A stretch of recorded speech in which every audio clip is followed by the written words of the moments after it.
आप सभी को जय मसीह की। द बाइबल पोर्शन में आपका स्वागत है। हमारा आज का वचन है दूसरा राजाओं की पुस्तक 18वां अध्याय वचन 26 से 37। तब हिल्किय्याह के पुत्र एलियाकीम और शेबना और योआह ने रबशाके से कहा, अपने दासों से आरामी भाषा में बातें कर, क्योंकि हम उसे समझते हैं, और हमसे यहूदी भाषा में शहरपनाह पर बैठे हुए लोगों के सुनते बातें न कर। रबशाके ने उनसे कहा, क्या मेरे स्वामी ने मुझे तुम्हारे स्वामी ही के या तुम्हारे ही पास ये बातें कहने को भेजा है? क्या उसने मुझे उन लोगों के पास नहीं भेजा जो शहरपनाह पर बैठे हैं, ताकि तुम्हारे संग उनको भी अपना मल खाना और मूत्र पीना पड़े? तब रबशाके ने खड़े हो यहूदी भाषा में ऊंचे शब्द से कहा, महाराजाधिराज अर्थात अश्शूर के राजा की बात सुनो।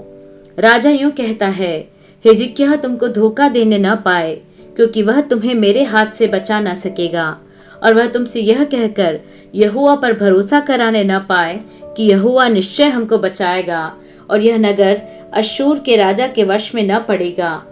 हिजकिय्याह की मत सुनो।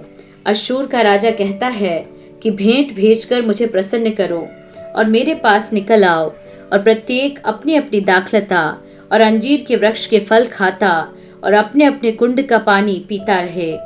तब मैं आकर तुमको ऐसे देश में ले जाऊंगा जो तुम्हारे देश के समान अनाज और नए दाख मधु का देश, रोटी और दाख की बारियों का देश, जलपाइयों और मधु का देश है।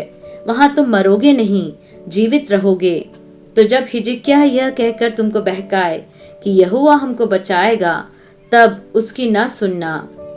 क्या और जातियों के देवताओं ने अपने अपने देश को अश्शूर के राजा के हाथ से कभी बचाया है? हमात और अर्पाद के देवता कहाँ रहे? सपवैम, हेना और इव्वा के देवता कहाँ रहे? क्या उन्होंने शोमरोन को मेरे हाथ से बचाया है?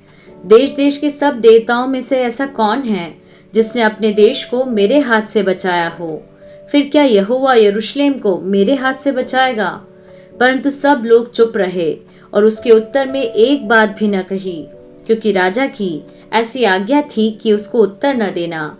तब हिल्किय्याह का पुत्र एलियाकीम जो राजघराने के काम पर था, और शेबना जो मंत्री था, और आसाप का पुत्र योआह जो इतिहास का लिखने वाला था, अपने वस्त्र फाड़े हुए हिजकिय्याह के पास जाकर रबशाके की बातें कह सुनाई।